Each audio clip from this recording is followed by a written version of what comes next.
Element है, इतना याद रख लो आप। कार्बन के 3 फॉर्म है, डायमंड, ग्रेफाइट एंड फुलरेंस। उसमें diamond good conductor of heat होता है but bad conductor of electricity है। ओके, डायमंड का अपन यूज करते हैं आई ऑपरेशन के लिए, मतलब ये नुकीला वगैरह होता है ना, जैसे चाकू वगैरह, नाइफ वगैरह बनाने के लिए भी यूज होता है। धारदार ऑपरेशन, सर्जरी के लिए भी इसका यूज कर सकते हो। एंड ग्राफाइट पेंसिल वगैरह में जनरली यूज होता है। और एंड ये बात किए थे नैनो ट्यूब वगैरह इलेक्ट्रिक डिवाइसेस में इसका यूज होता है। बस इतना ही आपको याद रखना है और इससे ज्यादा कुछ आपको पूछा नहीं जाए। तो कार्बन अब इस तरह से आप देखो, कार्बन सिंगल बॉन्ड के भी कंपाउंड बना रहा है, डबल बॉन्ड के भी बना रहा है, ट्रिपल बॉन्ड के भी बना रहा है। तो उसमें हमने दो चीजें देख ली थी कि अगर डबल बॉन्ड बना रहा है, ट्रिपल बॉन्ड बना रहा है, तो वो अनसैचुरेटेड है। तो कार्बन कैसा होता है, या तो अनसैचुरेटेड होता है या फिर सैचुरेटेड होता है। अब सैचुरेटेड मतलब कार्बन हमेशा सिंगल बॉन्ड बनाएगा, एक कार्बन सिंगल बॉन्ड बनाएगा। अनसैचुरेटेड में डबल बॉन्ड भी बना सकता है और ट्रिपल बॉन्ड भी बना सकता है, दोनों ही अनसैचुरेटेड है। जैसे ये कार्बन है, दो ही कार्बन लेते हैं, इसमें डबल बॉन्ड, तो पक्का ये अनसैचुरेटेड हो गया। कार्बन इसमें ट्रिपल बॉन्ड है तो ये भी अनसैचुरेटेड। तो सैचुरेटेड एंड अनसैचुरेटेड, इनको बोलते हैं अपन, जैसे मैंने यहाँ पे हाइड्रोजन लगा दिया तो नाम बोलेंगे सैचुरेटेड हाइड्रोकार्बन। तो क्या नाम बोल देंगे इनको, सैचुरेटेड हाइड्रोकार्बन। और इसको नाम दे देंगे, यहाँ पे मैंने 2H लगाने हैं क्योंकि 4 बॉन्ड बनाने हैं अपने को, तो ये 2H लगा दिया, तो ये क्या हो गया अपना अनसैचुरेटेड हाइड्रोकार्बन। अब आपको क्वेश्चन कैसे पूछते हैं, इस चीज से आपको ध्यान में आ जाएगा। आपको पूछेंगे कि C4H10, C4H8, C4H6, इसमें से एडिशन रिएक्शन किसमें पॉसिबल है। ये तीनों ऑप्शन में से एडिशन रिएक्शन किसमें पॉसिबल है। तो आप यहाँ पे क्या लगाओगे, सबसे पहले आप ये जानोगे कि ये सैचुरेटेड है कि अनसैचुरेटेड है। अब यहां से आपको पता करना है। तो ये फॉर्मूला आपको अल्केन का दिख रहा है, कैसे पता चला, ये देखो कार्बन कितने हैं, 4, 4 का डबल करने के बाद +2, मतलब ऐसा फॉर्मूला होता है CnH2n+2, ये अल्केन का फॉर्मूला हो गया। तो यही फॉर्मूला, n की वैल्यू यहाँ 4 है, पुट करो, कार्बन 4 है तो हाइड्रोजन 10 मिलेंगे। और ये वाला जो है, यस, तो ये 4 कार्बन है तो इसका नाम अपन बोलेंगे ब्यूटेन था ये। फिर इसके बाद इसमें देखो कार्बन जितने उसका डबल हाइड्रोजन है, तो ये अल्कीन में होता है। फॉर्मूला कैसे, CnH2n, ये भी हमने बात किए हैं। एंड देन ये अल्काइन है, वाइन है, कैसे पता चला, इसमें कार्बन 4 है, हाइड्रोजन डबल कर दो, उसमें 2 माइनस कर दो, मतलब ये फॉर्मूला फॉलो हो रहा है। तो ये 3 फॉर्मूले आपको पता चल जाएंगे कि क्या अल्केन है, क्या अल्कीन है और क्या अल्काइन। तो CN, एन मतलब कार्बन, कितने कार्बन है, number of carbon, number of carbon कितने हैं वो गिन लेना। और हाइड्रोजन, देखो सिंपल सा ट्रिक है, सब में 2-2 करना है आपको, मतलब कार्बन जितने हैं हाइड्रोजन डबल कर दो सब में। सिर्फ याद रखना है कि अल्केन में 2 और हाइड्रोजन ऐड करना, अल्कीन में 2 हाइड्रोजन माइनस करना, और अल्कीन में डबल करना बस। तो तीनों में डबल करना ही चाहिए आप, सिर्फ इसमें 2 माइनस कर देना, उसमें से इसमें 2 प्लस कर देना है। तो ये हो गया आपका, ये दोनों जो हो गए ये आपके अनसैचुरेटेड हो गए, एंड ये वाला आपका क्या हो गया, सैचुरेटेड। तो अब बात यहाँ पे आती है कि एडिशन किसमें होगा। तो एडिशन यहाँ पे देखो आप, ये कार्बन 4 कार्बन है अपने पास और हाइड्रोजन सबको लगे हुए, मतलब कुछ और ऐड करने के लिए जगह ही नहीं है यहाँ, कुछ और ऐड कर नहीं सकते इसमें, इसलिए no addition reaction takes place in alkane. तो आप बोल सकते हो कि अल्केन में एडिशन रिएक्शन होगा ही नहीं, तो ये आंसर नहीं होगा बेटा। फिर उसके बाद हम अगर इनकी बात करें, ये डबल बॉन्ड था ट्रिपल बॉन्ड था, इसको कितने हाइड्रोजन है, आप बोलोगे सर एक ही हाइड्रोजन है, दोनों को एक एक हाइड्रोजन। तो अगर मैंने इसमें 2 H ऐड करना चाहा तो हम कर सकते हैं ना, एक H इधर रख सकते हैं, एक H इधर, तो ये डबल बॉन्ड हो जाएगा ट्रिपल बॉन्ड का। मतलब ये कि कार्बन कार्बन डबल बॉन्ड है, इसमें एडिशन कर सकते हैं, डबल बॉन्ड को हटा के और 2 हाइड्रोजन जोड़ सकते हैं अपन। मतलब इसमें एडिशन होती है अनसैचुरेटेड में। अगर वो डबल बॉन्ड या ट्रिपल बॉन्ड है, उसको आप एक बॉन्ड को अलग करके 2 हाइड्रोजन जोड़ सकते हो। तो आपको समझ में आ गया, एडिशन रिएक्शन सिर्फ और सिर्फ अनसैचुरेटेड हाइड्रोकार्बन में पॉसिबल होगा। क्लियर हो गया सबको। अब ये हो गया आपका हाइड्रोकार्बन सैचुरेटेड, अनसैचुरेटेड। यहाँ पे और एक क्वेश्चन आपको पूछा जाता है कि सैचुरेटेड या फिर अनसैचुरेटेड हाइड्रोकार्बन में से कौन सा हमारे लिए अच्छा है या हार्मलेस। क्या बोल देंगे, हार्मलेस कौन सा है, हार्मलेस। और 2 चीज होती है, एक तो हार्मनेस होता है और हार्मलेस। ये हार्मलेस मतलब जो हमारे लिए फायदेमंद है, और हार्मलेस मतलब जो हमारे लिए नुकसान देने वाला है। तो आपको बड़ा कंफ्यूजन होता है एग्जाम में। अब इसके लिए हम क्या उपाय करेंगे कि हमको सैचुरेटेड और अनसैचुरेटेड इन दोनों में से पक्का पता हो कि हम कौन सा सैचुरेटेड या अनसैचुरेटेड में से आंसर को सिलेक्ट करेंगे। तो मैंने आपको बताया था एक 2 in 1 रिएक्शन अपन यहाँ पे देखेंगे, बहुत इंपॉर्टेंट है, वेरी इंपॉर्टेंट रिएक्शन। उस रिएक्शन को अपन बोलते हैं हाइड्रोजिनेशन ऑफ वेजिटेबल ऑयल। अब ये वेजिटेबल ऑयल क्या है, तो वेजिटेबल ऑयल एक अनसैचुरेटेड कंपाउंड है। अब इसका फॉर्मूला कैसे बनाएंगे, तो अनसैचुरेटेड है तो डबल बॉन्ड बना दो आप, और यहाँ पे आप क्या लगा दो, सिंपली H लगा दो या R लगा दो। तो हम क्या करते हैं, यहाँ पे R लगा देते हैं और इसमें हम H2 ऐड करते हैं। अब ये H2 ऐड किया मतलब हाइड्रोजिनेशन। किसी भी रिएक्शन में अगर आप H2 ऐड कर रहे हो तो वो रिएक्शन को बोलते हैं हाइड्रोजिनेशन। और ये जो फॉर्मूला मैंने लिखा इसको आप बोल सकते हो वेजिटेबल ऑयल।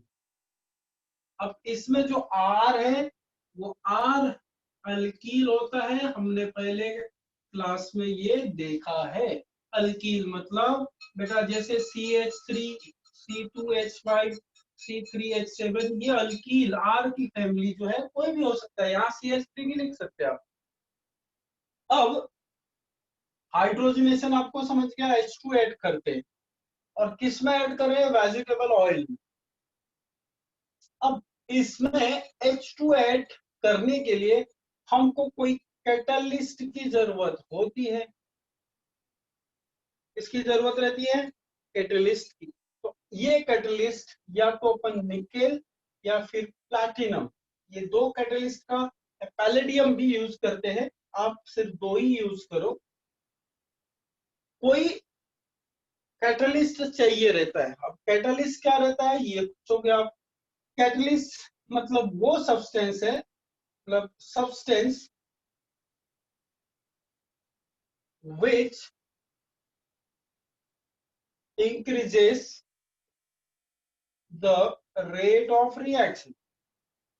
यार ये अब ये रिएक्शन हमने करना चाहिए, ये जल्दी नहीं हो रहा है, तो हम सबसे इजी तरीका एक ऐसी चीज डाल देंगे, जैसे हवन करते समय उसमें कुछ अपन घी डाल देते हैं तो वो आग और ज्यादा तेज जलने लगती है। वैसे रिएक्शन करते समय कुछ ऐसे सब्सटेंस अपन डालते हैं जो रिएक्शन को तेज करा देते हैं, तो उन सब्सटेंस को हम क्या बोलेंगे? कैटलिस्ट बोलेंगे। क्या बोल देंगे उनको? कैटलिस्ट बोलेंगे। तो कैटलिस्ट में आपको आपके सिलेबस के हिसाब से दो कैटलिस्ट याद रखोगे। कौन कौन से? एक निकेल है, Ni मतलब निकेल मेटल होता है, आपको पहले से पता है। एक प्लैटिनम है, प्लैटिनम बहुत महंगा भी होता है, जैसे गोल्ड सिल्वर उनसे भी ज्यादा ये महंगा मिलता है प्लैटिनम। एंड और एक अपन बात करेंगे यहाँ पे पैलेडियम। अगर याद रख सकते हो तो, नहीं तो कोई बहुत ज्यादा मतलब नीडेड नहीं है आपके हिसाब से, इतना काफी है प्लैटिनम। और ये आप यूज कर लो निकेल का। अब यहाँ पे जो टेम्परेचर अपन यूज कर सकते हैं, तो इसको हीट करेंगे, तो मैंने ऐसा लगाया इसको, सिंबल किसका है? ये हीट का। 80 डिग्री सेल्सियस के टेम्परेचर में अपन इसको हीट करेंगे तो क्या मिलेगा? अब ये दो हाइड्रोजन जोड़ने हैं, ये इसके 4 बॉन्ड बने हैं, देखो इसका एक आर लगा है, एक आर लगा है, तो दो हो गए, दो चार, मतलब अपने को दो एडजस्ट करना है, एक इसको दे देंगे इसको, तो यहाँ से ये डबल बॉन्ड क्या करना पड़ेगा? हटाना पड़ेगा। तो ये कार्बन है, ये कार्बन है, यहाँ आर लगा है, यहाँ भी आर लगा है, यहाँ पे आर लगा है, यहाँ पे भी आर लगा है, तो दो एच एडजस्ट करने, एक एच यहाँ दे देते, एक एच इधर दे दी। तो इससे क्या हुआ बेटा? इससे अनसैचुरेटेड, अब इसी को बोलते हैं फैट, डालडा, वनस्पति घी, जो भी आप नाम दो, तो सैचुरेटेड कंपाउंड बन गया अनसैचुरेटेड से। ये अनसैचुरेटेड है, इससे सैचुरेटेड बन गया, ये सैचुरेटेड बन गया किसका? अनसैचुरेटेड। तो अब आप यहीं से याद रखना है कि ऑयल एंड घी वगैरह में फैट, घी जो भी नाम दो आप इसको, तो अब कंफ्यूजन होता है।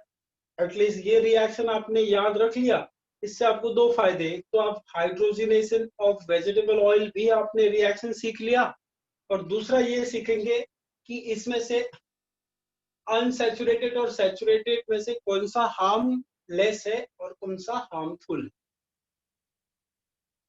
तो यार जैसे याद करना, वेजिटेबल ऑयल, ऑयल का यूज हम घर में हर चीज को बनाने में यूज करते हैं, लेकिन घी का यूज हम बहुत कम करते हैं। इससे आपको एक ही चीज हिंट मिल जाएगी कि इसका मतलब जो ऑयल है वो घी से नुकसानदायक कम है, मतलब ये हमारे हमारे लिए फायदेमंद है, और ये नुकसानदेह है, मतलब ये नुकसान देता है। हो गया। आप क्या बोलोगे? अनसैचुरेटेड हमारे लिए अच्छा है, सैचुरेटेड हमारे लिए बुरा है। तो हार्मनेस, हार्मनेस किससे है? सैचुरेटेड से। और हार्मलेस कौन सा है? अनसैचुरेटेड। इससे कुछ भी आपको डिफिकल्टी नहीं होगी। तो ये एडिशन रिएक्शन भी, एडिशन रिएक्शन का टाइप भी इसमें आ गया पहला, और दूसरा आ गया हाइड्रोजिनेशन ऑफ वेजिटेबल ऑयल। तो एक चीज से दो अपने काम हो गए इस रिएक्शन में। आपको ये याद आ जाएगा कि what is hydrogenation and what is saturated, unsaturated and harmful कौन है, हार्मलेस कौन है। तो ये आपको सबको क्लियर हो गया, राइट। तो अब ये जैसे अपन अभी तक देख रहे थे कि ये सारे जो है ये कोई स्ट्रेट चेन में अपन बात कर रहे हैं, वैसी ब्रांचिंग भी चेन की हो जाती है। बट हमने साइक्लिक कंपाउंड्स का भी ख्याल करना है, उसमें भी हम सैचुरेटेड और अनसैचुरेटेड की बात को समझ लेते हैं।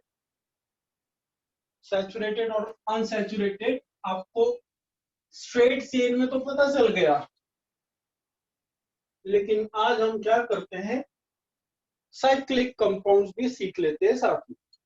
तो साइक्लिक वही सैचुरेटेड अपन पढ़ रहे हैं साइक्लिक कंपाउंड, तो सैचुरेटेड एंड अनसैचुरेटेड।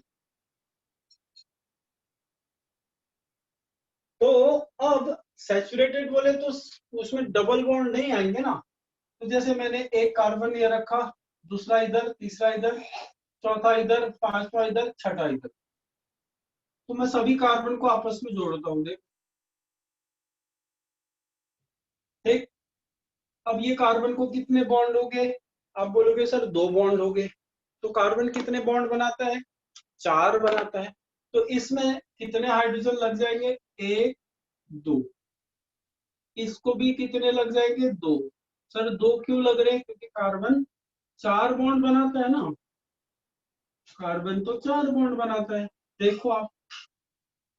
तो ये आपका सैचुरेटेड हो गया,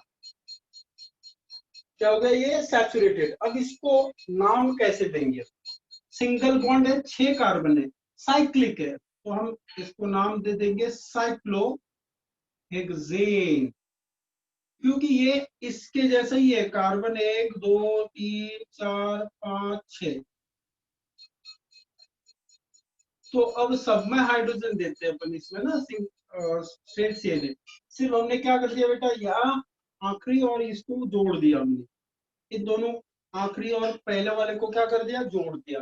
तो ये जोड़ने से यहाँ का हाइड्रोजन कम हो गया, तो इसलिए यहाँ पे आपको हाइड्रोजन कम दिखेंगे, यहाँ पे 2 हाइड्रोजन ज्यादा। अगर मैं इसको स्ट्रेट चेन करता तो अभी आपको हेक्सेन का फॉर्मूला वैसे भी बता सकते हो आप, C6, तो H12, 2 ऐड कर दो उसमें, 6 2 जा 12 प्लस 2, तो 14 होने चाहिए थे, लेकिन यहाँ पे एक इधर का एक हाइड्रोजन और इधर का एक हाइड्रोजन कम क्यों किया, क्योंकि इस कार्बन को और इस कार्बन को जोड़ना था, इसलिए यहाँ पे आप देखो C6H12 आ गया।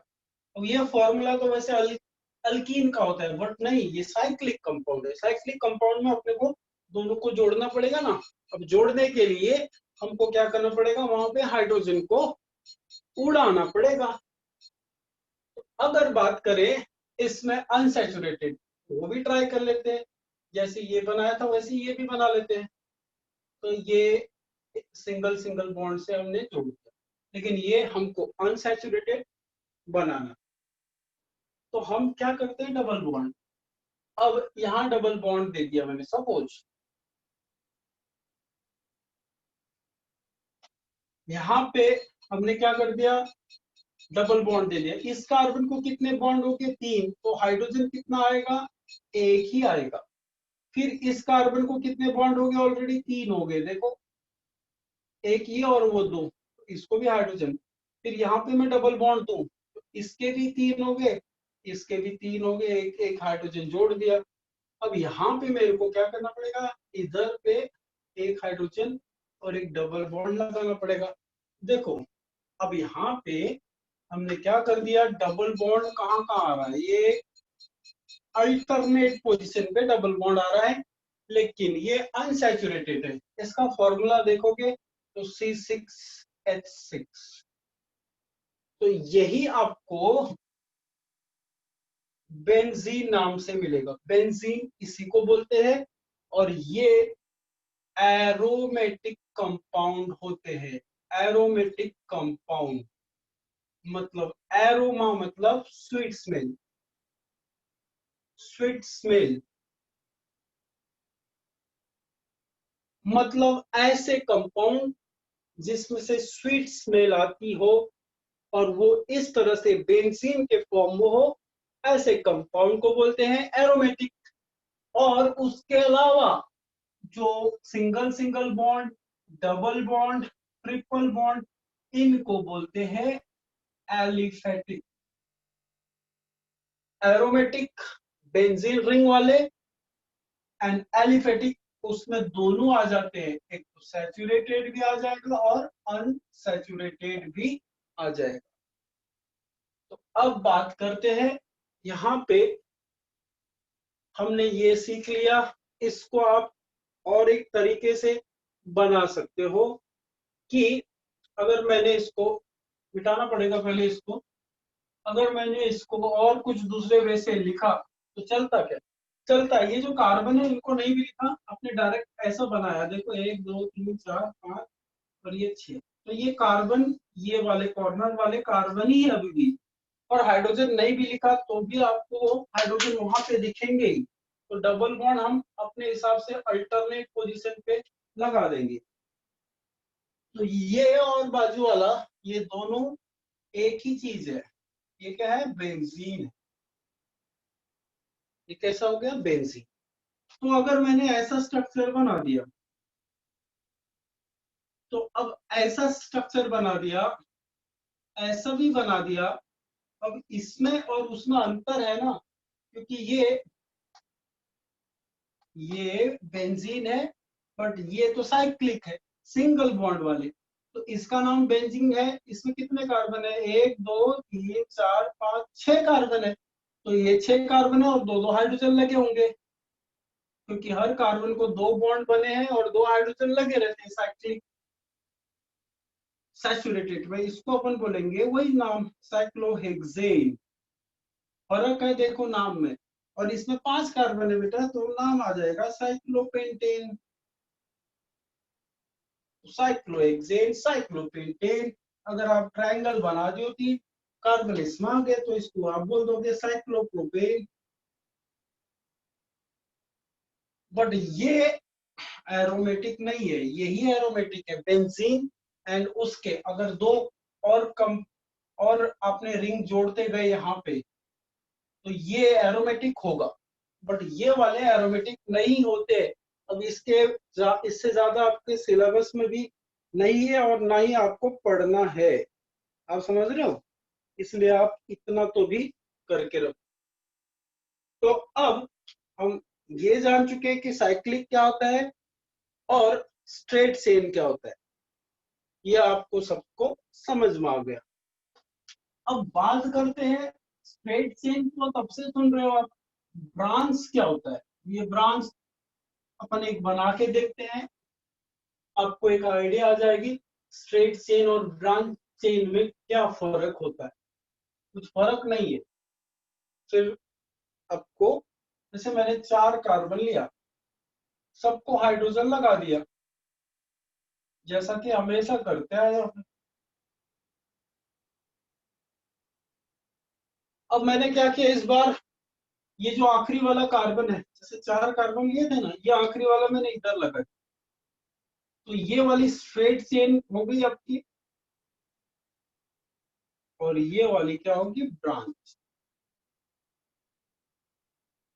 क्या फर्क है? यहाँ पे हाइड्रोजन 3 आएंगे, इसके 3 बॉन्ड है, एक ही हाइड्रोजन आएंगे, यहाँ 3 हाइड्रोजन आएंगे, यहाँ 3 हाइड्रोजन आएंगे।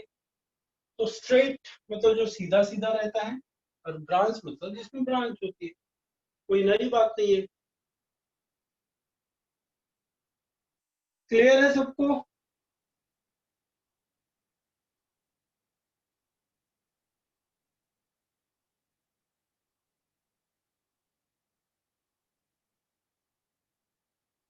अब यहां से हम स्टार्ट करते हैं।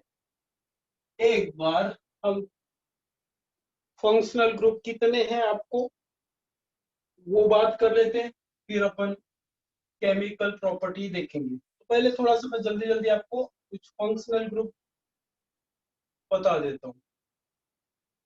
तो आपको अल्कोहल पता है। अल्कोहल क्या होता है बेटा? OH। या मैं आपको यहाँ पे एग्जांपल देते जाता हूँ ताकि आपको समझ में आ जाएगा। CH3 CH2OH, ये क्या है, अल्कोहल हो गया। फिर आप ले लेते हो अल्डिहाइड, तो CH3 CH2 CHO, ये अल्डिहाइड हो गया आपका। फिर आप कीटोन ले लेते हो, तो कीटोन की ये कंडीशन है बेटा। फिर उसके बाद आप इसी के जैसा ही और एक है ईथर, उसमें सिर्फ ऑक्सीजन रहता है, बीच में CO नहीं रहता है। फिर उसके बाद कार्बोक्सिलिक एसिड की बात कर लेते हैं, तो ये भी इसके जैसा ही है जैसा अल्डिहाइड है, सिर्फ अल्डिहाइड में क्या होता है, यहाँ पे लिख देता हूँ, अल्डिहाइड में इस तरह से होता है बेटा, ये C डबल बॉन्ड हो H, मतलब CHO, या ये एक ही बात है, तो यहाँ पे OH रहता है, तो ये एसिड होता है।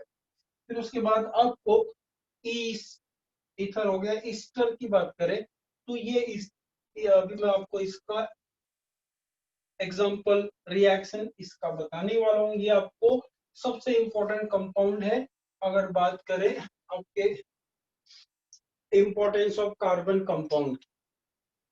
ये भी स्वीट स्मेलिंग होता है कंपाउंड। फिर उसके बाद इतना आपको याद रखना है। एक और अमाइंस ज्यादा आपको पूछ सकते हैं, तो वो बात कर लेते हैं। अमाइन कुछ नहीं रहता, जैसा OH है वैसे अमाइंस में NH2 रहता है बस।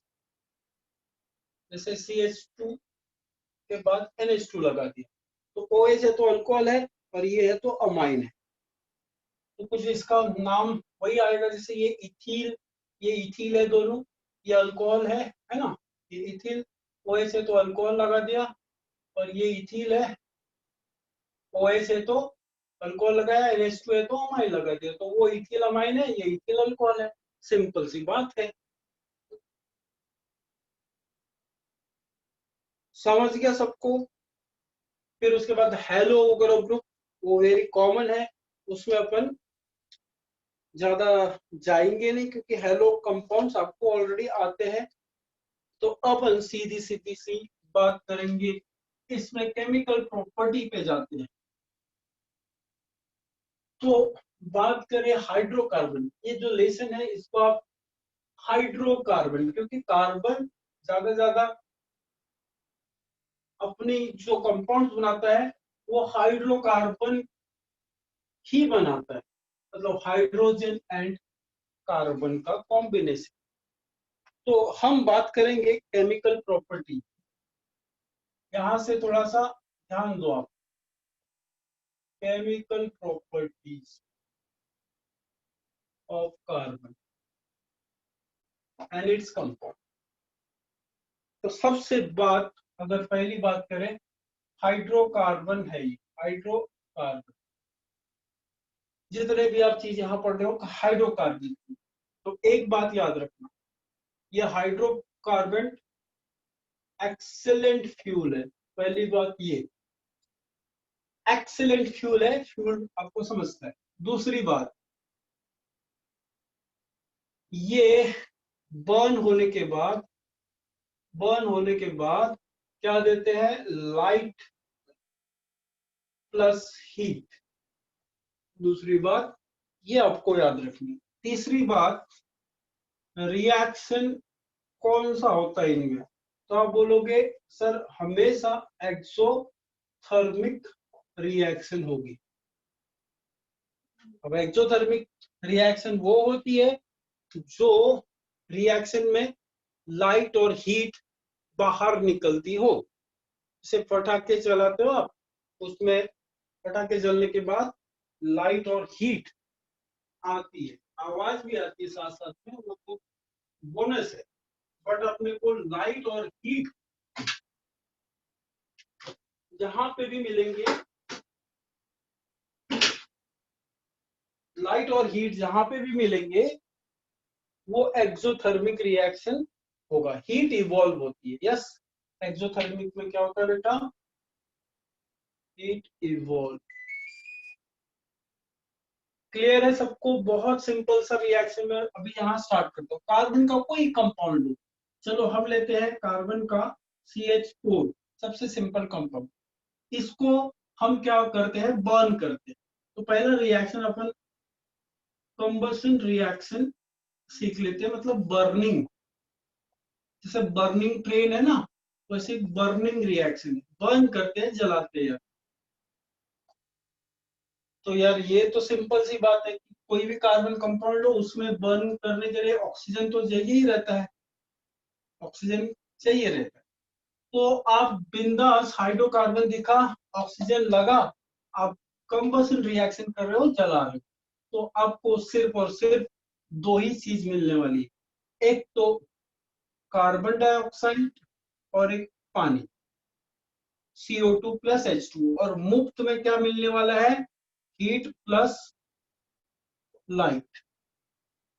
तो फिर से देखो, कोई भी हाइड्रोकार्बन है, बर्न कर रहा है, तो बाकी कुछ सोचो नहीं, ये दोनों प्रोडक्ट लिख दो, कुछ भी, मतलब जैसे CH3 दिख गया, तो आपको कुछ सोचना नहीं है, दोनों H2O और CO2 प्लस हीट, अब मैं शॉर्टकट में लिख रहा हूँ यहाँ पे H और L, H for heat, L for light, बाद में फिर आप बैलेंस कर लेना।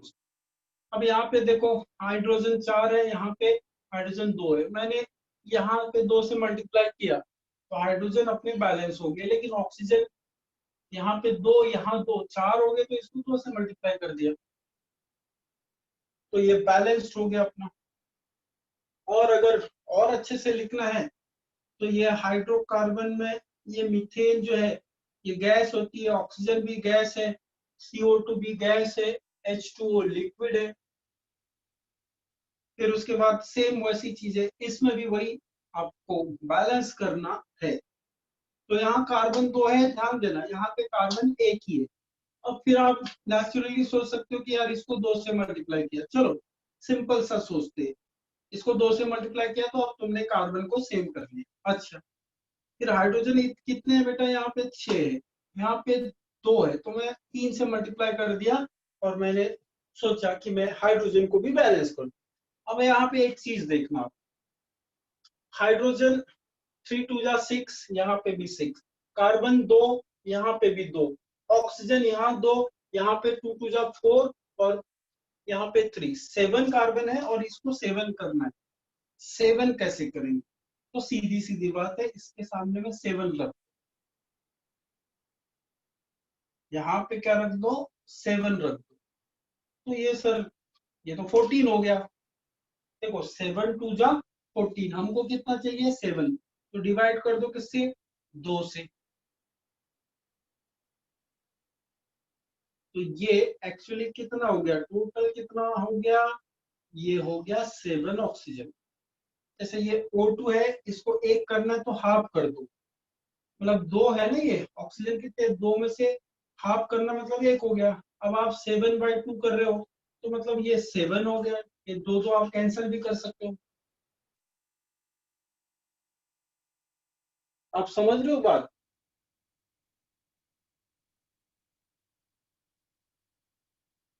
तो कंबशन रिएक्शन वो रिएक्शन होती है जो जो हीट होने के बाद क्या, कार्बन डाइऑक्साइड NH2O देती है, साथ में light and heat energy evolve होती है, और ये हमेशा एक्सोथर्मिक रिएक्शन कहलाई जाती है।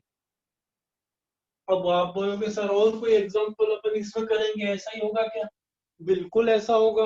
आप सबसे अच्छा अल्कोहल ले लो, इसको हम क्या करते हैं, इसको भी वही कंबशन करते हैं इसका, तो सीधा सीधा मैंने बोला था, ये CO2 plus H2O plus light plus heat. अच्छा सर, ये क्या बैलेंस आपको दिख रहा है, देखते हैं, कार्बन एक है, ओके। फिर उसके बाद यहाँ पे आपको देखना पड़ेगा, हाइड्रोजन एक है, यहाँ पे एक है, यहाँ 2 है, तो अपन सपोज हाइड्रोजन को 2 करते, ये हाइड्रोजन को 2 करते, नहीं यहाँ पे 4 हाइड्रोजन है, यहाँ पे टोटल 4 हाइड्रोजन है, इसको 2 करते, तो क्या होता है, हाइड्रोजन 4 और 4 दोनों हो गए, ये 3 है और एक है, ये भी हाइड्रोजन है ना। अब आपका कार्बन तो बैलेंस है।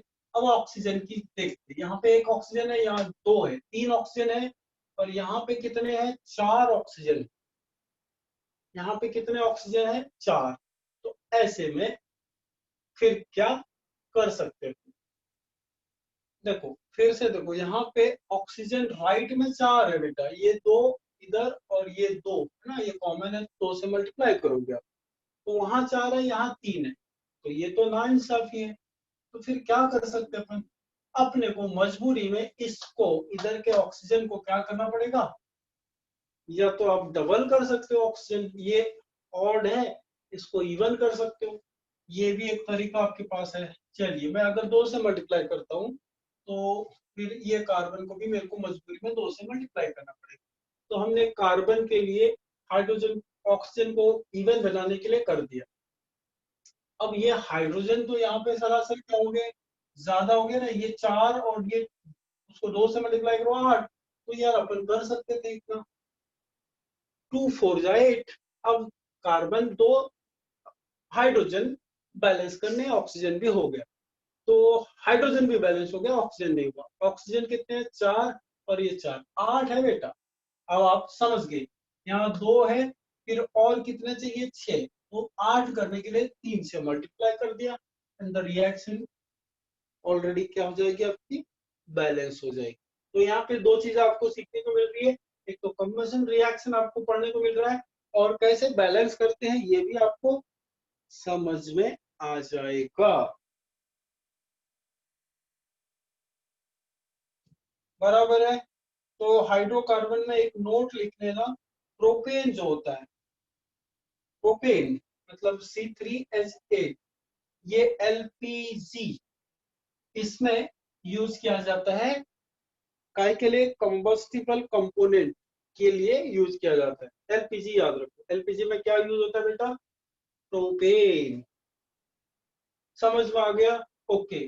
तो ये कंबशन रिएक्शन हाइड्रोकार्बन का इंपॉर्टेंट है, आपको जो चीजें बताई जा रही है उस पर फोकस करो, उतना सोचो, उसको प्रैक्टिस करो, काम बन जाएगा, राइट।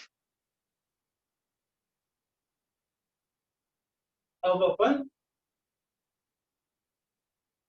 केमिकल प्रॉपर्टीज, ऑक्सीडेशन तो सीख लिए, सॉरी कंबशन तो सीख लिए, अब ऑक्सीडेशन मेरे मुंह से निकल गया। ऑक्सीडेशन भी एक्चुअली फर्क होता है थोड़ा सा, कंबशन मतलब ऑक्सीजन के प्रेजेंस में बर्न करना, और ऑक्सीडेशन मतलब कोई ऐसा ऑक्सीडाइजिंग एजेंट जो ऑक्सीजन को सप्लाई करे,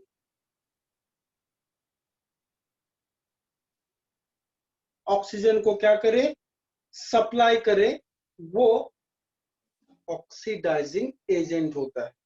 तो हम थोड़ा सा इस पे चर्चा कर लें। तो कंबशन और ऑक्सीडेशन में थोड़ा सा डिफरेंस होता है, ऑक्सीडेशन रिएक्शन, कंबशन, उसमें भी ऑक्सीजन अपन ऐड कर रहे थे, बर्न कर रहे थे, बट यहाँ पे कोई भी जैसे कंपाउंड ले लेते अपन, सपोज मैंने लिया CH3 C double bond OH, aldehyde लिया, या CH3 CH2OH, अल्कोहल और अल्डिहाइड आपको पता है। अब मैं यहाँ पे कोई ऑक्सीजन को इस तरह से लिख रहा हूं, तो इस तरह से लिखना मतलब कि ये जो ऑक्सीजन है इसको देने वाला कोई ऑक्सीडाइजिंग, कोई ऑक्सीडाइजिंग एजेंट है, मतलब ऐसा कोई, जैसे कूलर के सामने बैठो तो वो ठंडी हवा देता है, एसी के सामने ठंडी हवा मिलती है, तो वैसे ही ऑक्सीडाइजिंग एजेंट आपको ऑक्सीजन देंगे। अब ये मैंने ब्रैकेट में लिखा है, स्क्वायर ब्रैकेट में, इसको बोलते हैं नेसेंट, अकेला ऑक्सीजन, क्योंकि ऑक्सीजन हमेशा O2 के फॉर्म में होता है, बट ये नेसेंट ऑक्सीजन है, मतलब अकेला है, जो दिया जाता है किससे, ऑक्सीडाइजिंग एजेंट से। किससे दिया जाएगा, ऑक्सीडाइजिंग एजेंट से। ऐसे बहुत सारे ऑक्सीडाइजिंग एजेंट है, उसमें से आपको एक याद रखना है, KMnO4, ये आपके सिलेबस में, KMnO4 आपको ये भी एसिडिक, इतना याद रखो, एसिडिक केमिनोफोर। मतलब एसिडिक केमिनोफोर मतलब केमिनोफोर में H2SO4 यूज करते जनरली। तो ये आपका एक ऑक्सीडाइजिंग एजेंट बन जाता है, जो क्या सप्लाई करता है, ऑक्सीजन। तो सपोज इसमें ऑक्सीजन इसने दिया, अब ये कैसे आप पता करोगे कि क्या बनने वाला है?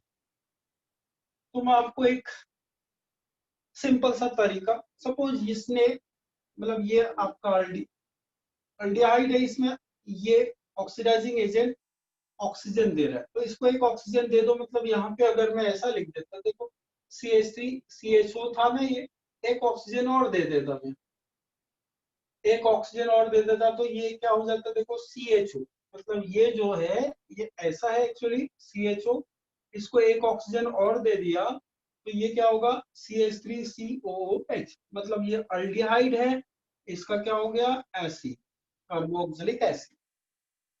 दूसरा तरीका ये है कि आप अल्डिहाइड का जब भी ऑक्सीडेशन करोगे तो कार्बोक्सिलिक एसिड ही बनेगा, क्योंकि वो ऑक्सीजन को डायरेक्ट यहाँ लगा देना इस H के पास। तो आपको ये ऐसा भी दिख सकते थे आप, CH3C डबल बॉन्ड OH। तो ये और ये दोनों तो सिखाए मैंने, दोनों एक ही है, तो ये ऑक्सीडेशन हो गया। अब यहाँ पे तकलीफ होती है, तो मैं आपको एक तरीका बताता हूँ, वो जरा ध्यान दो। ये H दे रहा है, सपोज वो ये ऑक्सीजन दे रहा है, सपोज वो ऑक्सीजन वहां से आ रहा है, तो इसने क्या किया, अपने ये दो हाइड्रोजन को बोला कि वो ऑक्सीजन को तुम रोको। इसको मैं थोड़ा यहाँ पे अलग वे से लिख देता हूँ, आपको इजीली समझ में आ जाए। यहाँ से क्या आ रहा था बेटा, ऑक्सीजन आ रहा था। अब ये इसने यहाँ पे हाइड्रोजन से इसको अटैक करा दिया सपोज, फिर ये हाइड्रोजन इस ऑक्सीजन के पास गया, ये हाइड्रोजन इस ऑक्सीजन के पास गया, तो एक हाइड्रोजन यहाँ से आया, एक हाइड्रोजन इधर से आया, तो बीच में O फंस गया। तो यहाँ से H आया, यहाँ से H आया, तो ये क्या बन गया, H2O। तो ये हमारा H2O अलग कर दो, तो जो बच गया वो लिखो आप CH3COH। इसको थोड़ा ध्यान से देखो आप, ये तो आपको अल्डिहाइड नजर आ रहा है, तो मतलब अल्कोहल का अल्डिहाइड बन जाता है ऑक्सीडेशन के बाद, तो अल्डिहाइड का कार्बोक्सिलिक एसिड। आप यहाँ पे लिख सकते हो ऑक्सीडेशन में अल्कोहल, यहाँ पे ऊपर में ऑक्सीडेशन के लिए ये सिंबल यूज कर रहा हूं मैं, अल्कोहल का क्या बन जाएगा बेटा, अल्डिहाइड ऑक्सीडेशन के बाद। और अल्डिहाइड का क्या बन जाएगा ऑक्सीडेशन के बाद, आप बोलोगे कार्बोक्सिलिक एसिड। इसको आप बिल्कुल भूलना नहीं। क्या आपको समझ में आ गया? इसी में जो केमिकल प्रॉपर्टी है उसी में एडिशन रिएक्शन भी आता है। तो आप तीन reaction chemical properties of carbon में याद रखना, एक एडिशन रिएक्शन, एक आपका इससे पहले हमने कंबशन रिएक्शन, और एक ऑक्सीडेशन रिएक्शन। तीन रिएक्शन इसमें आपको याद रखने हैं। और चौथा है लास्ट रिएक्शन, जो कि बहुत सिंपल है, सब्स्टिट्यूशन रिएक्शन पढ़ेंगे अपन इसमें। क्या पढ़ेंगे, सब्स्टिट्यूशन रिएक्शन। सब्स्टिट्यूट मतलब सबको समझता होगा, किसी के बदले में कोई और दूसरा आ जाता है। अगर कार्बन हाइड्रोकार्बन की बात करें तो हाइड्रोकार्बन में हाइड्रोजन के बदले अगर कोई और ग्रुप आ गया, तो चौथा जो है अपन सीख लेंगे सब्स्टिट्यूशन रिएक्शन। सब्स्टिट्यूशन मतलब जैसे क्रिकेट में कोई खिलाड़ी घायल हो जाता है तो दूसरा फील्डर उसके बदले आता है ना, सब्स्टिट्यूट आता है बोलते हैं, वहां तो अपने को समझ जाता है, यहाँ पे भी समझ जाएगा। तो सपोज मैं एक हाइड्रोकार्बन सबसे सिंपल वाला CH4 लेता हूँ, सपोज मैं इसमें Cl2 ऐड करता हूँ, और मेरे को कुछ हीट चाहिए या सनलाइट, मैं यहाँ पे UV बोल देता हूँ, अल्ट्रा वायलेट रेडिएशन सनलाइट मतलब है ना, एक ही बार लिख दिया, बाद में नहीं लिखूंगा। सनलाइट का यूज किया तो क्या होता है, सनलाइट से ये ब्रेक हो जाता है, एक्चुअली ये ब्रेक होता है। उसके बाद इसमें ये ब्रेक होने के बाद ये अलग अलग हो जाते हैं, ये सीएल अलग हो जाता है, ये सीएल अलग। फिर यहाँ ये सीएल क्या करता है, इस एच को निकाल देता है, तो ये एच के साथ सीएल अटैच हो जाता है, एच को यहाँ से निकाल देता है। तो यहाँ पे क्या बच गया, देखो बेटा, ये एच यहाँ से हाइड्रोजन जा चुका है और ये भी अकेला रह गया है, तो यहाँ से ये फिर इसको अटैच कर देता है। तो गौर से देखिए आप कि यहाँ का जो हाइड्रोजन है, इस हाइड्रोजन के बदले में क्या लग गया, आप बोलोगे सर ये हाइड्रोजन के बदले में सीएल आ गया, मतलब सब्स्टिट्यूट हो गया, हाइड्रोजन सब्स्टिट्यूट हो गया किससे, सीएल से। इस रिएक्शन को आप सब्स्टिट्यूशन रिएक्शन बोल दोगे। अब यार इसमें आगे भी क्या रिएक्शन होगी, आप बोलो कि अगर मैंने ये Cl2 को ज्यादा मात्रा में मिलाया, तो जब तक हाइड्रोजन गायब नहीं हो जाते तब तक ये रिएक्शन कंप्लीट नहीं होगी। मतलब जरा ध्यान देना, अगर मैंने इस तरह से लिखा CH4 यहाँ पे Cl2 लिख दिया, वही चीज है यहाँ पे मैं शॉर्टकट में अल्ट्रा वायलेट ले रहा हूँ। तो अभी मैंने आपको समझा दिया, अब यहाँ पे एक Cl और एक H पकड़ना है, HCl अलग कर देना है, तो ये एक Cl यहाँ पे अटैच हो जाएगा, मतलब CH3Cl प्लस HCl। समझ रहे हो ना, अभी मैंने एक दूसरे वे से बताया था, अब डायरेक्टली आप समझ जाओगे, यहाँ से H इसको Cl को अटैच करना है तो एक Cl इसको अटैच करना है, तो यहाँ H के बदले Cl आ गया।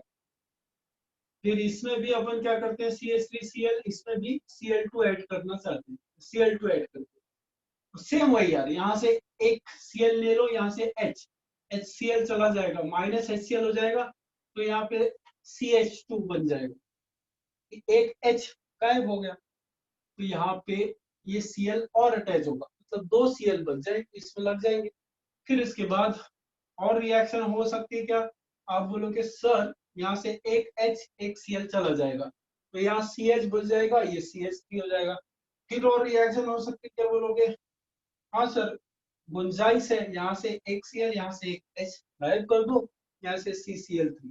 अब ये मैंने बीच में डॉट डैश लगाया है CCl4, तो आप इसको इस नाम से जानते हो, इसको आप CH3 के नाम से जानते हो, इसको CH2Cl2 के नाम से जानते हो, ये तो आपको पता ही है। तो इसमें क्या इंपॉर्टेंट था, ये वाला CCl4, इसको क्या बोलते हैं, carbon tetra chloride, carbon tetra chloride. और ये एक अच्छा खासा सॉल्वेंट है, जैसे पानी होता है ना, वैसे ये भी सॉल्वेंट है, ऑर्गेनिक सॉल्वेंट बोलेंगे इसको। पानी में जैसे हर चीज घुल जाती है, वैसे ये भी एक ऑर्गेनिक सॉल्वेंट के लिए यूज किया जाता है।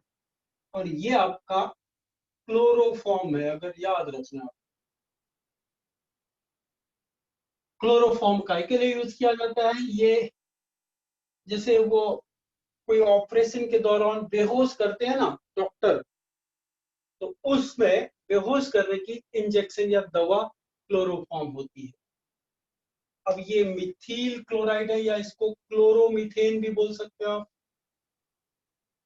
इसको बोल सकते हो डाइक्लोरोमीथेन, क्योंकि वहां एक मीथेन है, यहाँ वहां एक क्लोरो है, यहाँ दो क्लोरो है, तो डाइक्लोरोमीथेन इसका नाम भी हो जाएगा। तो अब यहाँ पे ये बातें तो हमने समझ ली कि कार्बन की क्या प्रॉपर्टी है। अब बात समझ में आएगी सबकी,